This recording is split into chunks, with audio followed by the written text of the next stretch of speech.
first of all, last weekend, obviously a big weekend for the club, make it through to an FA Cup semi-final, but in the context of this season, how important was that result given what had gone before against Newcastle? Well, I think before the game I'd said to you, once you get to quarter-finals and semi-finals, then the importance of it starts to come through to the, and translate to the supporters and everybody at the club. I mean, we're not exactly steeped in history, are we, to go to semi-finals? So I think everybody's enjoyed the weekend of last weekend and looking forward to go down to Wembley. And of course, the next step after getting there is, if you go to Wembley, it's wonderful for a day out.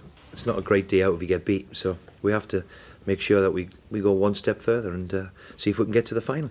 But important to bounce back in the fashion you did, given the 4-1 defeat here. Yeah, I mean, it was disappointing. It wasn't like us, Newcastle, and we give a bit like what Sunderland did to us last week. They give us 2-3 goals, a couple of goals, bad defensive errors, and that's what we did against Newcastle. So it was important to get a clean sheet again and defend properly like we've done the vast majority of the season. So that was good for us to go and get the 3-0 victory. It was terrific, just at the right time.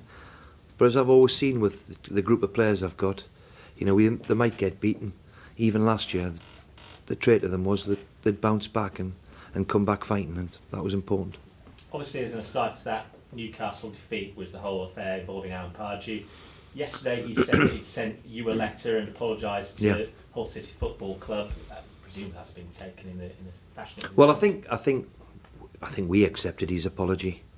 Certainly, I did, and David did within minutes of it happening. And I've said before, we are all in the heat of the moment. We can all look at times, and afterwards you look at it and think, what the hell have I done that for? So, as far as we're concerned, we accept his apology. I'm sure Alan will look at himself and think exactly the same thing in the cold light of day. He's been punished heavily. I don't think he'll be going to the races this week. I don't think he's got much money left within the fines he's got, but no, in all seriousness, I hope it's over. Certainly it is as far as we're concerned, and I'm sure Alan will make sure it doesn't happen again. Which leads us nicely onto this weekend. Another huge game, especially given the form that Hull have been in over recent weeks. It's one that everyone around here is looking forward to.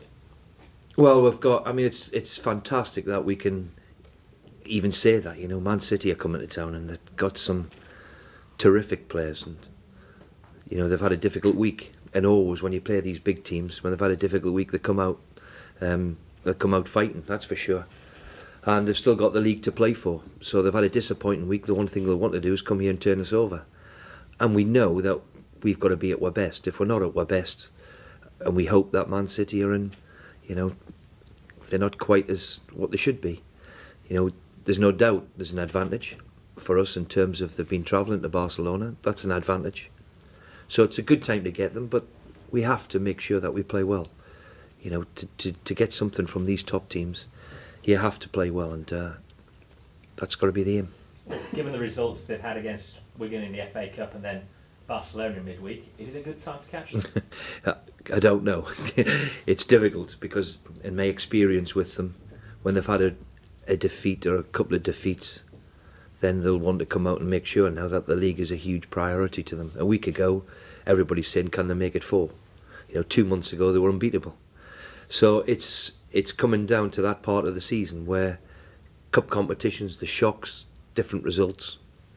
But we've got to make sure that we're aware there could be a backlash with Man City because of the talent they've got and the players they've got and the expectation that goes with Manchester City now. So, as I said, we've got to play well with ourselves and hope that we can get something out of it. And when you look at your position in the league now with, 10 games of the season remaining, are you happy with where you are? Do you feel you're in a good position to achieve your number one goal? We couldn't have been in a better position in terms of where we are in the league and where we are in the cup.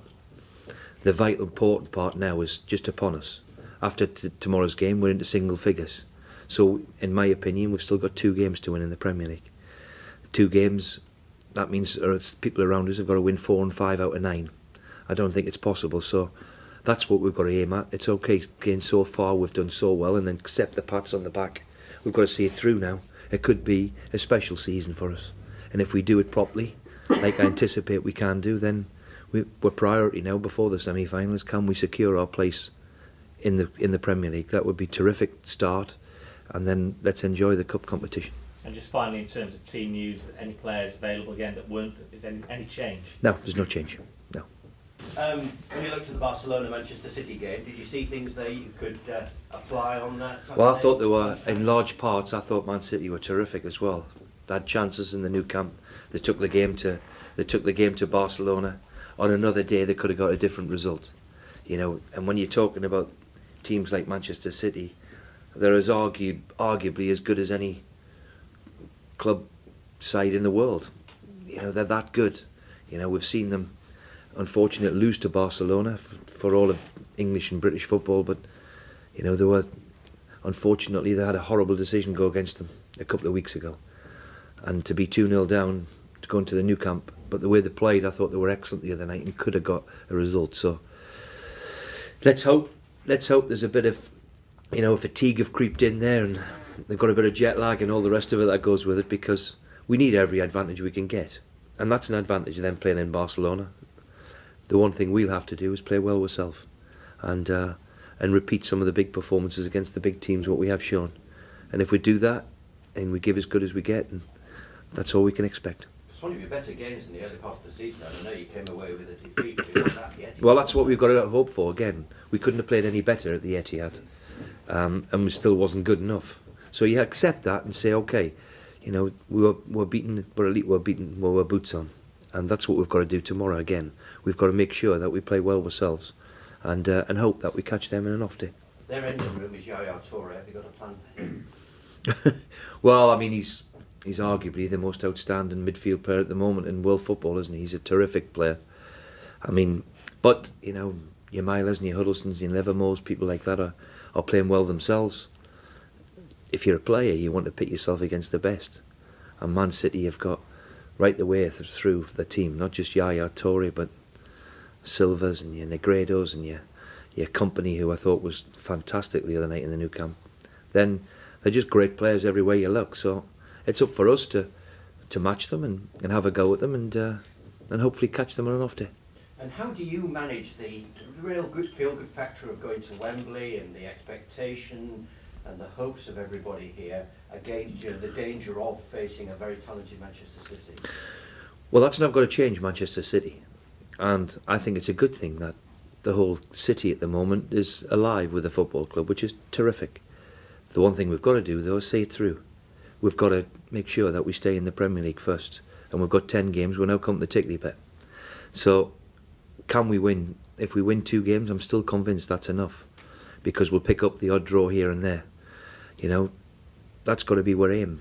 And then let's look forward to the challenge of the FA Cup. Everybody enjoys a day out at Wembley, but I can assure you, when you get to Wembley, the one thing you have to do is win. Otherwise, it's pretty miserable. It's a miserable trip home.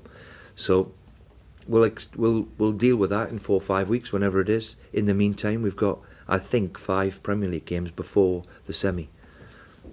Can we go and win the 2 out of the 5, which would be terrific? And if we can turn over Man City tomorrow, that would be a terrific start. Team news, what have you got for us here, Steve? The team news is everybody's available, apart from the ones that you know of, apart from Brady and McShane and Dudgeon. Everybody else is fit. What about Dudgeon? What is his situation? Well, it's been difficult for the lad. You know, he came back in a couple of months ago and joined in with the group, and unfortunately hurt his hamstring. We're going to have to be patient with him. He's got an awful knee injury, we all know that. If there's anybody going to come through it, it'll be Dudge, with his attitude towards playing and getting fit. But it's fair to say that it's been difficult for him. He's got an awful knee injury, and sod's law, when you're on your way back, unfortunately, I think he's hurt his groin and he's done his hamstring, and on the road to recovery. So it's still a bit to go, but we've got to be patient with him. Thank you very much. People are saying it's a good time to play Manchester City, but I'm not so sure about that. Either am I. You catch them, they'll be disappointed and hurt of what's happened in the week. They've lost in 2 cup competitions, and what makes the great players and the great teams is when they're up against it, they come out showing their teeth. And I expect Man City to come here tomorrow and be really fully at it. We'll have to be at our best, because they'll be hurt and disappointed of what's happened in the week. So You've got to always guard against them. They're spectacular in the lineup. They're as arguably as any good club side in the world. Fantastic individual players, and they've now got something about a winning mentality. You know, you can see that in the club all of a sudden, with the success they've had. So we'll have to be, as I say, keep saying, we'll have to be at our best to get something from it. How conscious are you that you could really seriously derail their title bid? Well, I never really think about them. It's all about us, and we need, as I keep saying, we need to win another couple of games. And if we can do that against one of the big boys like Man City, then terrific. You always take that as a bonus. You know, there's a feel-good factor around us at the minute. We've had a good week. Can we top it off this week by producing a fantastic performance against Man City and hopefully have a bit of luck that you always need in the bounce of the ball, and hopefully that's your day. And, you know, everywhere you go, people are saying what a great season Hull City are having, and you are. Is there just a little danger that there might be there's always a danger within the dressing room that you kind of already achieved something? Well, we've changed nothing yet. We've got to a semi-final and we're sitting comfortable in the league. I'd still like to have another 6-8 points, and then we can start talking about it. So we've got ourselves in a wonderful position. That's all we've done so far. Can we make sure that we see it through? And that's going to be the difficult part now. The tickly bit is upon us, as I've said. Once you get down to single figures, you know, it's over in 6-7 weeks. So all to play for. We'll give ourselves a wonderful opportunity. It's important that we see it through. Thanks. Tom. To what extent do you take note of the way Wigan turned City over the last week and maybe apply some of that? Well, I mean, Wigan played very, very well. I think I said after the draw, Wigan have always done well against Man City. If you look through the records, it's incredible. But the one thing Wigan did do, particularly in the first half, is they played really, really well themselves, and they kept possession of the ball really, really well. They didn't keep giving it back to Manchester City. They did very well and showed that to every one of us that we can all get a result against them if you at the height of the way you're playing against a vibrant Wigan team. That to ride the luck a little bit in the end. But then again, if you're playing against Man City, they're always going to create a few chances, so you've got to ride your luck a bit. But they certainly did that and thoroughly deserved to go through.